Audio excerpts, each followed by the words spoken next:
Calling all cars, a presentation of the Rio Grande Oil Company. Los Angeles Police calling all cars. Attention all cars, broadcast 60. Regarding a stick-up. A gang of 6 men just held up the Kreitzer Creamery. That's all. Rosenquist.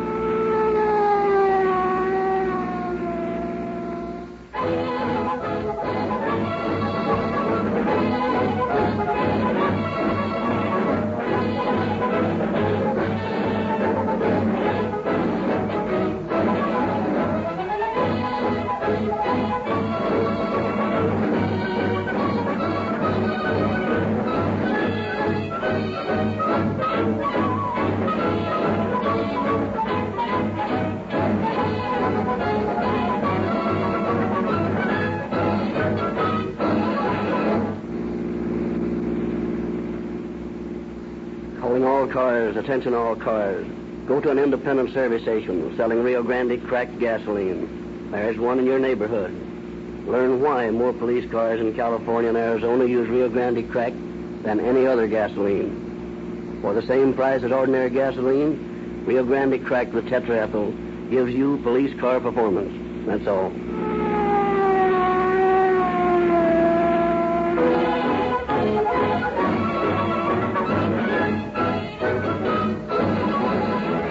Now it is our pleasure to introduce to you Captain Harry Seeger, in command of the robbery and narcotics squads of the Los Angeles Police Department. Captain Seeger. Good evening, friends. We whose life work it is to keep the peace have all heard ourselves called dumb coppers and big flat feet. Our reaction to such epithets is not, as might be supposed, one of anger, but one of tolerant amusement. The average police officer each day is called upon to employ more practical psychology than many a professor of psychology has ever dreamed existed. The modern policeman uses his brains much more often than he uses his gun. He is a highly trained specialist, as capable and important a member of society as is your dentist or your lawyer or your doctor. The story we are bringing you tonight from our confidential files is an excellent example of the way two of the men under Chief Davis's command faced possible death with their wits.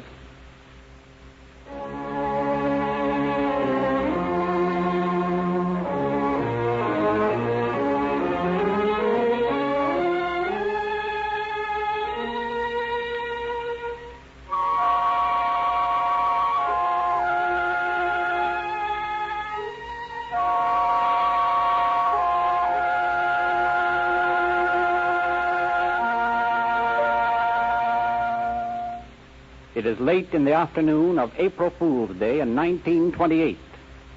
The delivery men for the Kreutzer Creamery have one by one turned in their receipts, punched the time clock, and left for their homes. Mr. Kreutzer's secretary is eyeing the clock as it slowly ticks off the last half hour of their day when 2 men carrying guns shoulder into the office, closely followed by 3 more. Stick 'em up. Stay where you are and keep quiet. Well, what's this, an April Fool joke? No, it ain't no April Fool joke. Stick 'em up. Hi. Now, you two face the wall and keep your hands up. We don't want any trouble. But if anybody tries to pull a fast one, these 2 rodmen here will chop you down.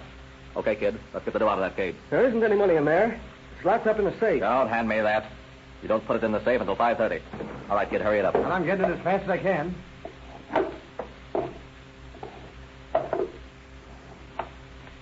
Dump it all into this bag.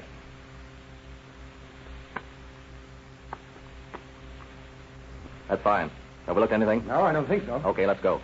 I'll get this, you two. If you care anything for a living, just stay where you are facing that wall for 5 minutes. There'll be a man outside with a gat right on you. You'll let you have it if you move. Come on, boys.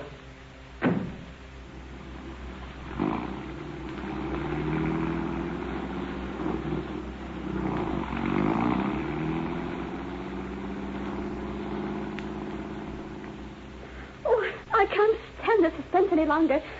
Do you suppose there's really someone outside? Sure there is. They were tough guys. Well, I think they were just bluffing, and anyway, my arms are getting tired. Better do as he said.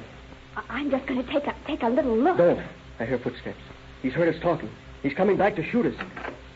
Well, for the love of Mike, what's the big idea? You two playing games? Oh, it's you, Harry. Say, is there anyone standing around outside? No one I noticed. What's the matter? Give me that phone quick. We've been robbed.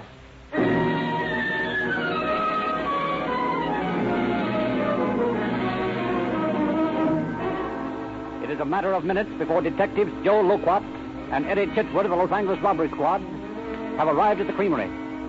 They question Mr. Kreutzer closely on the circumstances of the holdup.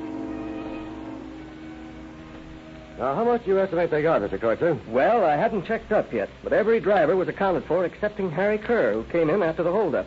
I should say between $1,000 and $1,500. Yeah, not bad, not bad. If they'd only come 10 minutes later, I'd have had the money locked away in a safe. And if they'd have come a half hour earlier, it wouldn't have been turned in yet. Knew your movements pretty well, eh? Yes, and a funny thing happened. I tried to bluff them that I'd already locked the money up. And this man who did all the talking said he knew I didn't put it in the safe until 5:30. Looks like an inside job, Eddie. Yeah, it does, Joe.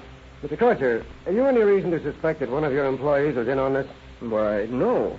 Not any of my boys. They're all honest. Maybe so.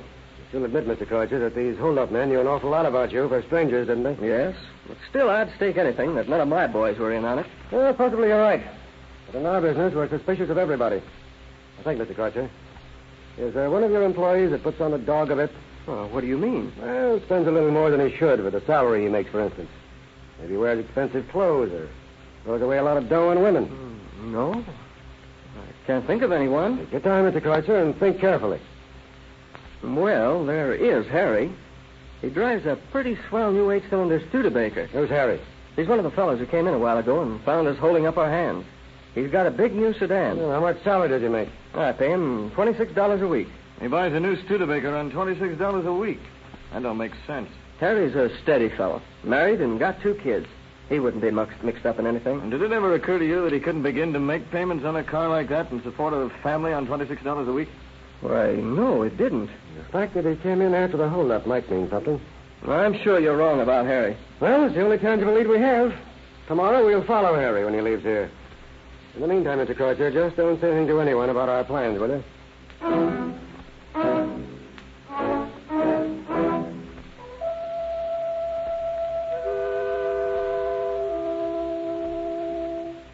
The next day, Chitwood parked his own car near the creamery and passes through it. Shortly after 5 o'clock, he sees the suspected Harry Kerr drive out of the creamery yard in a new Studebaker sedan. Chitwood follows the new car across town to a rooming house on East First Street, where Kerr parks.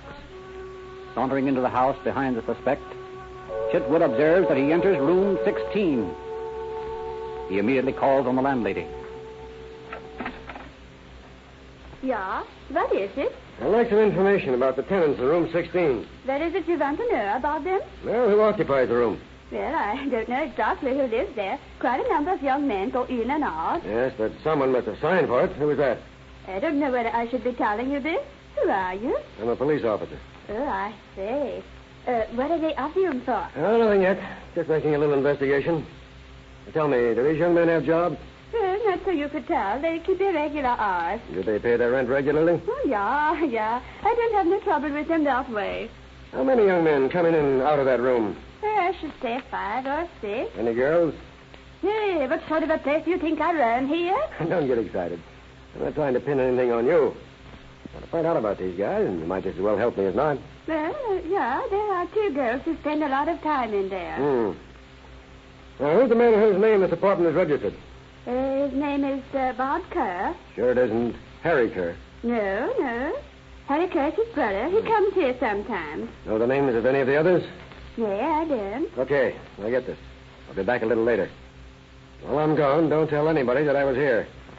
Above all, don't let those people in 16 know that I asked you all these questions. Yeah. Remember now, keep quiet, because you're playing with dynamite. Yeah.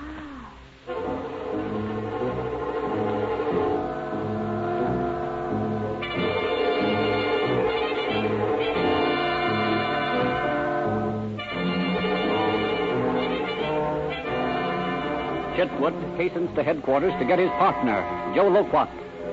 Together they return to the rooming house and cautiously approach the door to room 16. But unlimber your gat, Joe. You can't tell what we're liable to run into. Okay. You all set? All set. Let her ride.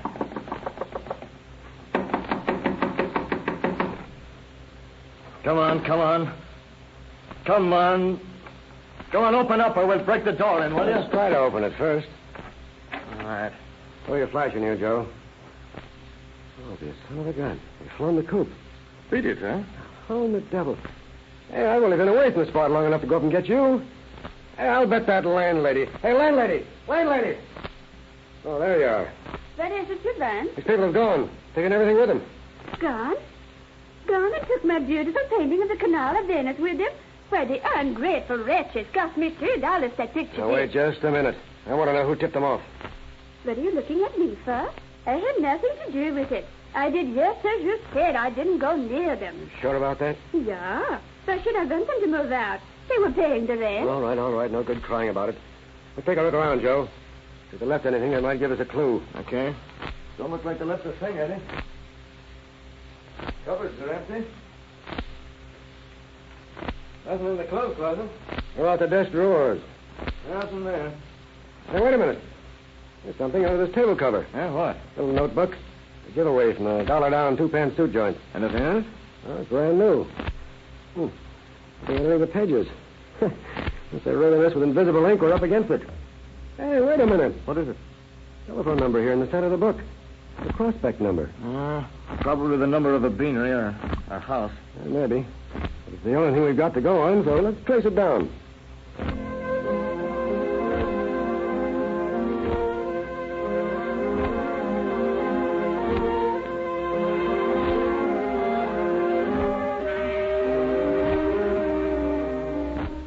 Chitwood and Loquat begin at once to trace down the mysterious phone number. Through the cooperation of the telephone company, they discover that the phone is located at a rooming house near the corner of 12th Street and Grand Avenue. They immediately drive to the spot and park their car across the street from the rooming house.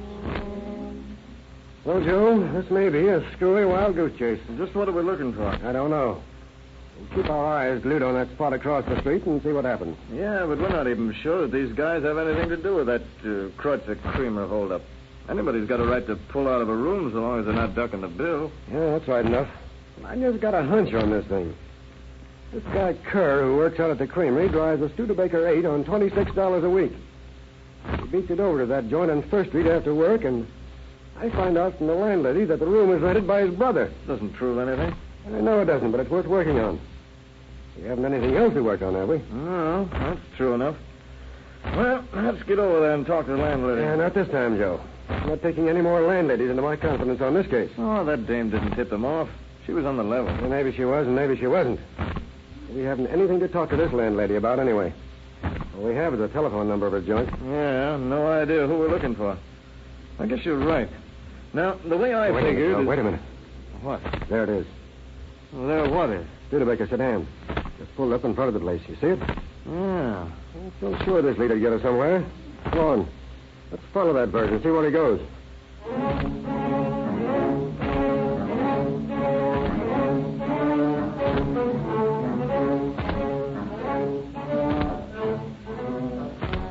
Careful to avoid being seen, Detective Chitwood and Loquat follow the strange driver of the Studebaker into the rooming house, up a rickety staircase, and along an ill-smelling hall which is badly illuminated by a feeble electric bulb. They observe which room the man enters, and then they cautiously approach the door. Is that the guy from the creamery? No, but it was the same car. Must have been Kerr's brother. Tough-looking customer. Sure was. On your toes now, Joe. Anything might happen. Listen, you can hear what they're saying in there. Let's get all the stuff out of the other joint. Yeah, sure thing, Bob. Good. I took the kid brother home. What was the big idea of pulling freight so quick? I just smelled a beef. What do you mean, smell of beef? Well, you've been on the racket as long as I have, kid. You'll get so you can just feel it in your bones when something's about to break against you. I don't get you. What, you keep them both hanging around that First Street joint? Oh, but I just had a hunt. Don't sound like stick-up artist to me. Might be anything. Let's get a load of this. And I'm glad to get out of that dump anyway. That landlady was too nice. I don't trust landladies who aren't suspicious. Yeah, that's right. Got any ideas for the next job, Bob? Yeah, I've been giving it some thought. You know that bank just around the corner ought to be a pre-build. Now, what do you think, Joe? Maybe you're right. Too many people out there. Yeah, but they're going places fast. They're in automobiles. They're not driving the sidewalk. When would you knock them over? About 2:45 some afternoon, and they've got lots of dough in the bills. Well, I figure that we can take plenty of time casing the joint. That dough we got at the creamery yesterday will take us for a couple of weeks. You're right, Eddie. These are our guys. You better stay here while I'll go get some more men from headquarters. And by that time, maybe they'll all take it on the lam again. Well, what do you want to do? We'll take them ourselves. You're crazy, Eddie. There's 5 or 6 of them in there and only 2 of us. Why, they'd make sieves out of us. Well, not if you use psychology on them. Psychology? What good is psychology when you got a rat holding an automatic up against you? Psychology's helped me out of spots before. Like the time you had them Japs up on top of the hill? Oh, maybe. Well, you were just lucky that time. I'm going back to headquarters with some more of the boys. Now, listen here, Joe. The last time we closed in on a mob, we had about 20 of the boys all around the joint. A couple of them nearly got bumped off when the shooting started. There's no sense in risking anybody else's neck. We can handle this. Well, I don't see how you and I are going to manage a mob like that. First, we got to get a break. Once I can get inside, I'll look the place over and then decide what to do. Listen at it. Those guys are tough. No, they're not. I can outsmart them. All I need is a break. Quiet. Somebody's opening the door. Duck back here around the corner of the hall. Hey, where you going, Sam? I'm just going downstairs for a pack of cigarettes. Yeah, well, don't let no big bad policeman pick you up, Kitty. Don't worry. I can take care of myself. That's our break, Joe. What do you mean, Eddie? When that monkey comes back with his cigarettes, I'm going to follow him in as though I was with him. And get bumped off? Yeah, we'll see. I'm gambling that every one of these mugs will think I'm a pal of the other one. I'll say prayers for you. No, you won't. You'll be right there by the door. When I say shoot the works, you wander in. Have your gun ready, but keep it out of sight. And this is what you call psychology? Yep. I call it suicide.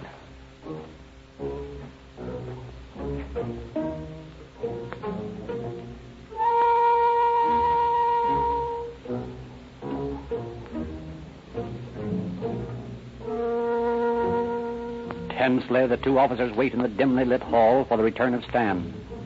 Eternal minutes slowly pass. Then they hear footsteps on the stairs. See the young gunman swagger down the hall. Chitwood suddenly claps Joe on the shoulder and steps out into the passage. As Stan approaches the door, Chitwood passes him.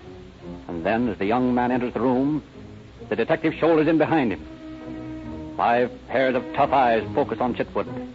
Stan wheels, surprised. The detective quickly takes in the room. His trained eyes see 6 guns stacked on the dresser across the room. Smiling pleasantly, he starts across the room to that all-important position in front of the dresser. 12 hard eyes follow him. Why don't you lazy bums get out and go to work? Fine bunch of belugas you are laying around the room all day. I'll be ashamed of yourselves. And don't tell me you can't get jobs, because that's a lot of the well-known hooey. Say, Hugo, who the devil is this bird? I don't know. I thought he was a pal of yours. I never saw him before. Must know one of the guys. He acts like he belonged to you, all right? He gives me the jitters. Well. 6 toy pistols all stacked on the dresser. Might as well park mine, too. Hey, up. Shoot the works. You dim-witted sap, Stan. Why'd you bring this guy back with you? I didn't bring him back. He muscled in. I thought he was a pal of yours. He is not. Hey, look. There's another one just opened the door. This looks like a beef to me. Well, what are you so solemn about? Let's have some entertainment. You act like this is a funeral. I'll tell you what I'll do. I'll tell you fortunes. I'll begin with Stan here, who just brought back the cigarettes. Mind if I have one, Stan? Not so near those guns. Thanks. Relax, boys. Smoke. Do anything you like. And listen to your fortunes. Let's start with Stan here. As I gaze into the crystal bowl, I see that Stan's got ambitions. He's a dreamer. He sees himself toting a rod, earning himself a reputation as a chopper. Stan's future is a strange one. He's going on a journey to a northern summer resort. It's a big gray building. From Stan's window, he'll be able to look across the bay and watch the ferry boats and the steamers come and go. He's going to stay there a nice long time, whether he likes it or not. They'll charge you for that, Stan. More accurate than most of the fortunes you pay money for. Well, let's see. Who's next? Oh, you'll do fine. Now, you look like the head man of this outfit. You're tough. You mean business. You'd rather shoot first and talk about it afterwards. As a matter of fact, I can read your mind. You're thinking right now, if you could get to those guns here on the dresser, you'd shoot me. I advise you not to try it. It wouldn't be healthy. You can't tell about that fellow standing over there by the door. He might be a hard guy himself. For you, my tough friend, I see a most interesting picture. It's dawn. In a gray courtyard, there is a high wooden platform. 13 steps rise to it. There's a strange beam above it, with a neatly tied rope attached. I see you walking up those steps. I see a man placing a strange piece of black velvet over your head. I see it. All right, lay off, will you? Oh. Made a mistake on that one. You're not as tough as I thought you were. Well, let's go on to the next. This Lad over here is a likely subject. He thinks he's tough, too. Swaggers and he leers and scowls. He really isn't tough. He's scared to death right now. He isn't tough at all. I see a long journey for him, too. I see him living in a gray stone apartment. There are bars at the windows. I see him trying to act tough for the man in charge of his quarters. He's trying to live up to his own opinion of himself. For that, he's removed from the light. He spends many days in a cool cellar. He feasts on bread and water. And he thinks constantly of his mother. Down in his heart, he realizes that he isn't really tough. He had no right tying up with this mob of lazy mugs. He sits in his sunless solitude and breaks his heart, trying to undo the things that he has done. Bring back the past. Go back to his mother. The only person in the world who ever cared anything about him. All right, Joe. This farce has gone on long enough. Strap your bracelets on those two over there by the door. I'll link up this pair here. What are you going to do with the other two? Keep my gun on them. Okay, kid, cut that top stuff. All right, you mugs. File out and get down on the street. And remember, I have won more turkeys at the Chief's Thanksgiving turkey shoot than any man in the force.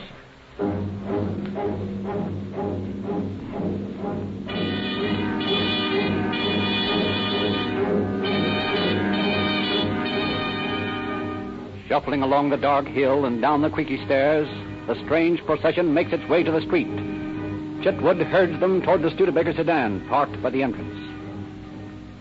Maybe we can't ever get all those guys into headquarters. Let me call for the wagon. Won't be necessary, Joe. I know how to pack them all right. Okay. You two that are cuffed together. Into the back seat with you. Come on, push over there to the left. Now you, without the handcuffs. Sit beside him. Go on, get going. Hey, what's this all about? Save your breath. Get in there. All right. Next two with handcuffs. Climb in and sit on his lap. Hey, listen, he's too heavy. That's fine. He'll keep you from pulling any funny business. Go on, get in. That's fine. That leaves Stan. You drive this car, Stan? Yeah, I suppose Good. so. You drive. Joe, you sit in the front seat with Stan. You get this, Stan. Joe will have his gun on you all the way to headquarters. You'll go straight over Grand Avenue to Temple Street, straight down Temple to Central Station. You'll drive at 10 miles an hour. I'll be in the police car right behind you. You'll have all your gats in the front seat beside me. I'll be driving with my bumper right up against yours. Stan, if you veer out of line or swing to the right or left 1 inch, I'll let you have it from behind. I won't care if the bullets knock off one of you guys in the back seat on the way. Of course, before I'd be able to get a sight on you, Joe'd probably bump you off. That's the way it stands. You all understand? Yeah, we get it.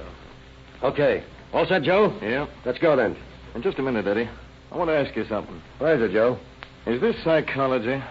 Well, yeah. Sort of applied psychology. Yeah? Guess I'd better study up on it.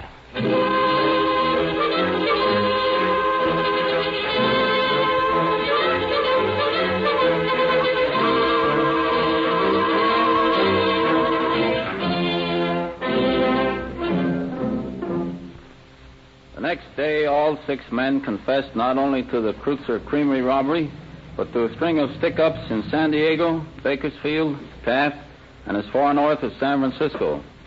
They were tried on a charge of first-degree robbery. 4 of them were sentenced to San Quentin prison from 5 years to life.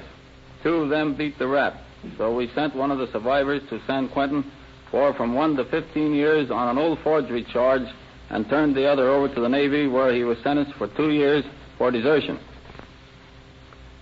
There is a deplorable aspect to this story that I want to point out to the citizens of the West.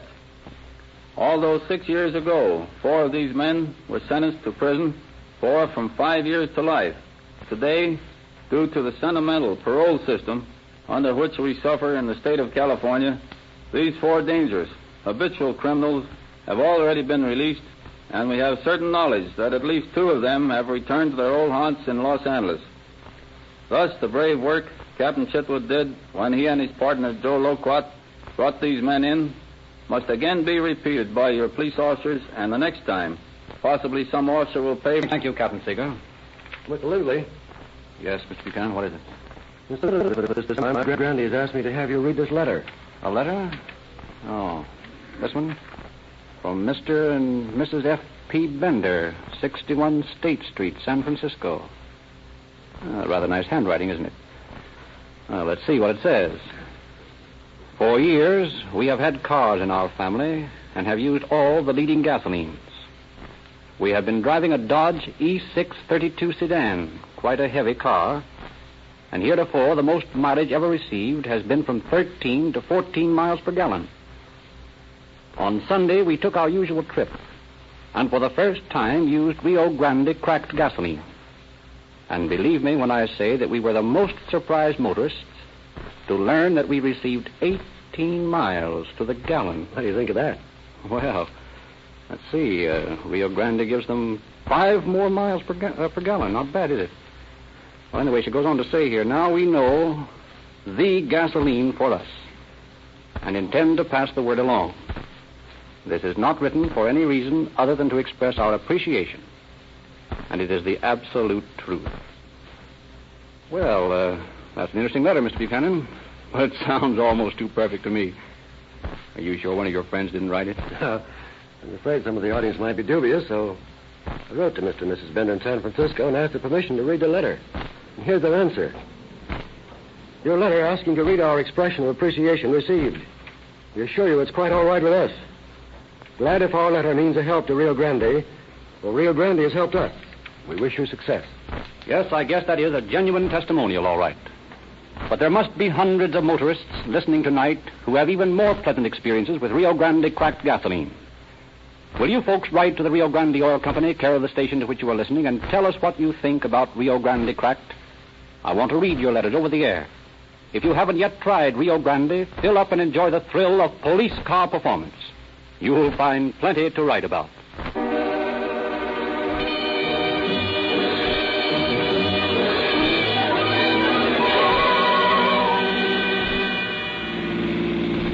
Los Angeles Police calling all cars. Attention all cars. Cancellation broadcast 60 regarding a stick-up.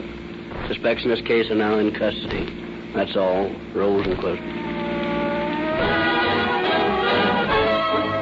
Did you get your free copy of the sensational new publication, the Calling All Cars News? The demand was so great after last week's broadcast that many Rio Grande stations ran out of these free copies. Don't miss this first issue. Go to the Rio Grande dealer near you and get your copy of Calling All Cars News. It's free and full of news about police, crime, movies, radio. It reveals the true story of the ghetto kidnapping. Written by William N Robson, writer and producer of Calling All Cars. And this is Frederick Lindsley, Grande Oil Company.